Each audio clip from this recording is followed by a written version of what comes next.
Bom dia. Nesta sétima aula teórica de ICE, nós vamos ver, vamos dividi-la em duas partes. A primeira parte, com um vídeo separado, vai abordar conceitos como o conceito de ficheiros, como é que eles são organizados dentro de um sistema computacional e como é que eles podem ser acedidos, quer para leitura, quer para escrita. Na segunda parte, num vídeo diferente, vamos ver como é que essas operações são feitas em Python e, por conseguinte, como é que podemos fazer essa manipulação de ficheiros em Python. Por isso, começando com a primeira parte, por isso de conceitos fundamentais de ficheiros. Okay.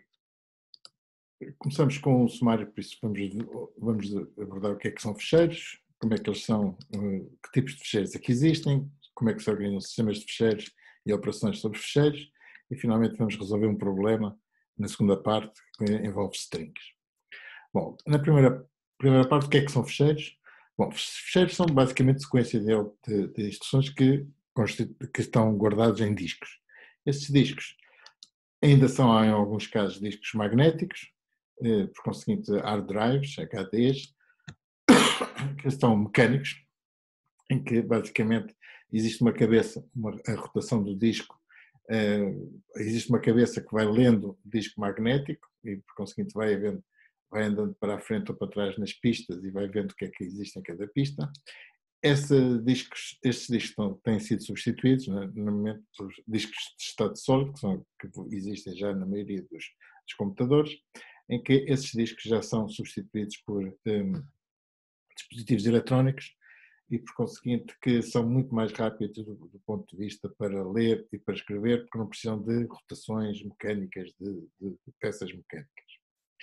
E, por conseguinte, são mais rápidos e mais, eventualmente, mais duradouros, não se degradam, digamos, com o tempo. Bom, mas do ponto de vista menos físico e mais abstrato, os ficheiros são simplesmente conjuntos de informação, conjuntos de bits, que permitem guardar essa informação de forma permanente. Por isso, logicamente, embora, por exemplo, nos discos rígidos, os ficheiros são guardados em setores que podem não estar contíguos, podem não ser fisicamente contíguos, do ponto de vista lógico, um ficheiro é um espaço de endereçamento contíguo, do ponto de vista lógico, contendo informação que de alguma forma está relacionada entre si. Por isso, um ficheiro pode ter vários tipos, nomeadamente texto, imagem, som ou programas. Okay? É acessível do ponto de vista do sistema através de um identificador único que o sistema tem a obrigação de manter. O nome do ficheiro é a sequência de caracteres, enfim, como vocês conhecem. O sistema operativo encarrega-se de gerir os ficheiros e os discos, nomeadamente verificar qual é o espaço que está disponível em disco quando se grava um ficheiro e quando se quer ler um ficheiro, saber em que espaço, em que setores é que eles estão para se conseguir ler o disco completamente, o ficheiro completamente. Ficheiros de texto apenas contêm bytes, ok? Esses bytes podem ser interpretados como letras, como caracteres, como já conhecemos. Tipicamente, a codificação usada é o ASCII, que nós já vimos na questão das strings, mas não são os únicos ficheiros que existem. Okay? Eventualmente, todos os ficheiros são constituídos por bits, mas os ficheiros de texto, os bits são organizados em bytes e cada byte corresponderá, digamos, grosso modo, a um caractere. Em geral, os ficheiros podem ser binários, podem não se ter essa organização e, por conseguinte, é da responsabilidade de quem lê os ficheiros, é da responsabilidade de perceber que tipo de conteúdo é que tem. Em particular, os ficheiros podem ser ficheiros com programas, por isso, nesse caso, também são ficheiros de texto, mas podem ser programas já executáveis, aqueles .exe, em que os bits já correspondem, digamos, a programas compilados. Podem ser sons, tipicamente com extensões tipo MP3 ou MP4, em que os bits corresponderão, digamos, a um descodificador que conseguirá passar aqueles bits para sons. Ou para imagens, em JPEG, MPEG, em que conseguem passar os bits para imagens, para os pixels que nós demos na última aula, ou para vídeos, no formato MPEG. Os ficheiros Python, okay? Tipicamente são ficheiros texto, com a extensão .py, em que este fecheiro em particular, se nós olharmos para ele do nosso ponto de vista, parece um fecheiro Python propriamente dito. Do ponto de vista de quem está organizado, o que se vê é que ele pode ser visto desta forma.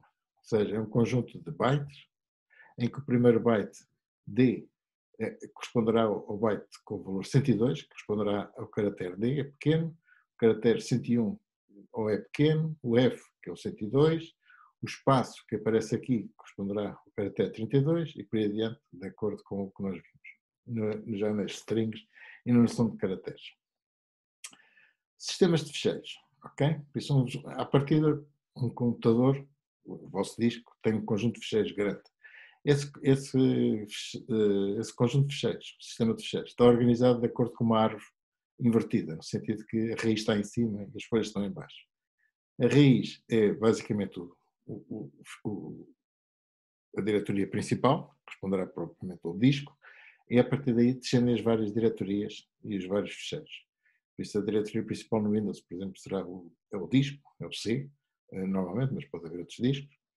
Depois os ramos corresponderão a outras diretorias e finalmente as folhas corresponderão aos fecheiros.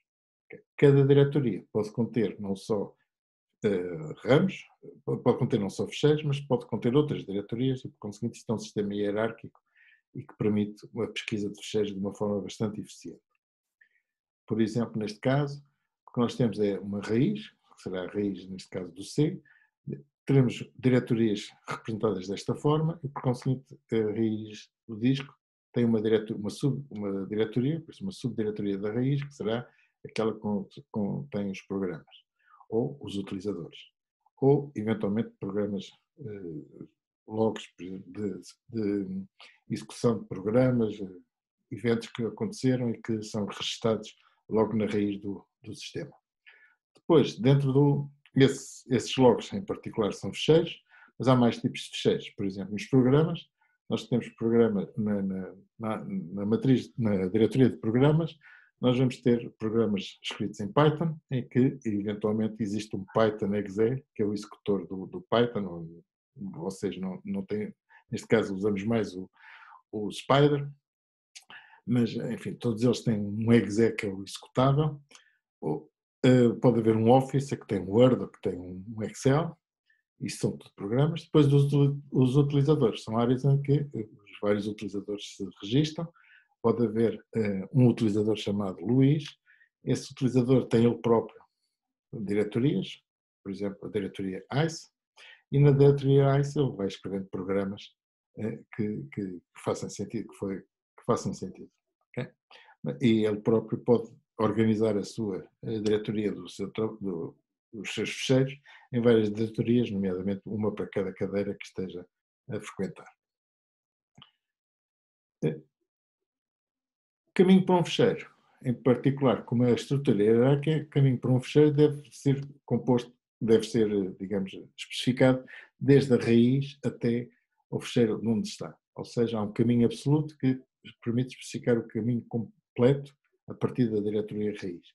No entanto, como normalmente se está numa diretoria corrente, o caminho até um fecheiro pode ser obtido a partir da diretoria corrente.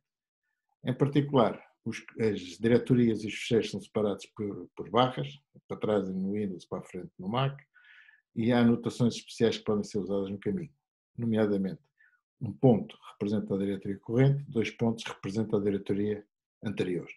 Okay? E, por exemplo, podemos ter nesta organização que eu vos mostrei, se a diretoria corrente for esta do Luís, o fecheiro, este fecheiro fact, do factorial, o caminho absoluto, por isso o nome absoluto vai desde a raiz até ao fecheiro, por isso será C, deste C vai para os users, do users vai para o Luís, do Luís vai para o ICE e do ICE vai para o fact. No entanto, se nós estivermos na diretoria corrente, por conseguinte na diretoria do Luís, o caminho é simplesmente dizer o ICE e o fact. Operações sobre fecheiros. Okay? Isto é a parte final desta primeira parte, que são as operações básicas que se fazem sobre fecheiros e que depois, eu, na segunda parte, irei programar em Python. A primeira coisa que é preciso notar é que para ler ou escrever um fecheiro, deve-se começar por abrir o fecheiro. Okay? Ao abrir o fecheiro, um fecheiro vai-se escrevendo ou lendo à medida que se vai trabalhando, e à medida que se vai lendo e vai escrevendo, a posição corrente do fecheiro vai avançando. O acesso, por conseguinte, no fecheiro é sempre sequencial, não se pode voltar para trás. Uma vez começando a ler o fecheiro, não se pode voltar para trás para ler o que já se leu. Nesse caso, tem que se fechar o fecheiro e recomeçar tudo de novo. E, por conseguinte, o que é fundamental aqui é ter a noção de que existe uma posição corrente, e a partir dessa posição corrente fazem-se leituras ou escritas. Okay? A leitura lê um conjunto de bytes e modifica a posição corrente para um pouco à frente. Na escrita é a mesma coisa. Se estou a escrever numa posição corrente, a nova posição corrente aparece depois daquilo que foi escrito. Finalmente, uma vez aberto, uma vez lido e escrito aquilo que se pretende, deve-se fechar o fecheiro. Okay? Na escrita de um fecheiro, a informação passa da memória para o disco.